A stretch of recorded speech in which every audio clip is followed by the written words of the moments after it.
So she did leave the Bay Area more than 10 years ago, but the vice president actually still has a lot of longtime friends here. Our Marianne Favro talked with two of them today as they celebrate her possible presidential run. Marianne.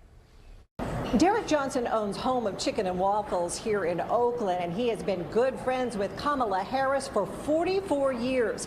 He says he believes she would make an excellent president. You may not recognize the vice president in this photo. Derek Johnson says he and Kamala Harris were just teens when they first met in the Bay Area for a fun day with a mutual friend. I had just gotten my car, and I got a little sports car, MGB, and at 16, all three of us were in my MGB, and we went to San Francisco jumping up and down the hills in my little car. I mean, we had a full day of fun. 44 years later, he says he's still close with the vice president. They even call each other cousins. Here's some hot sauce right here for you. All right. Johnson owns Home of Chicken and Waffles in Oakland and has dedicated an entree to his longtime friend. We do have the Kamala special, which I run every October because that's her birthday month.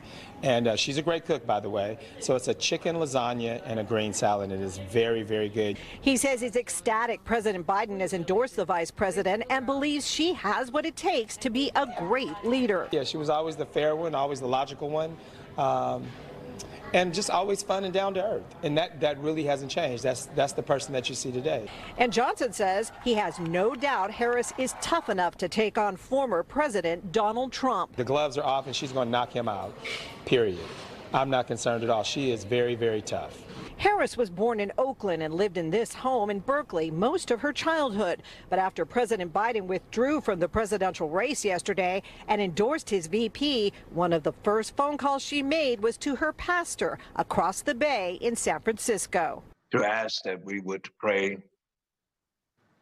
for her and her husband and for this election. Reverend Amos Brown says he has known Harris for 3 decades. Well, we often exchange words of wisdom. All we need to do is say to her is, we are with you, and keep your eyes on the prize, and don't let anything deter you from pursuing victory.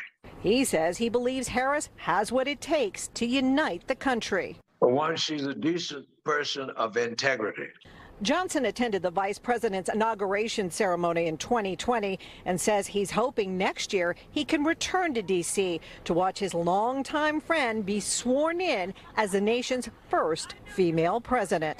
In Oakland, Marianne Favro, NBC Bay Area News.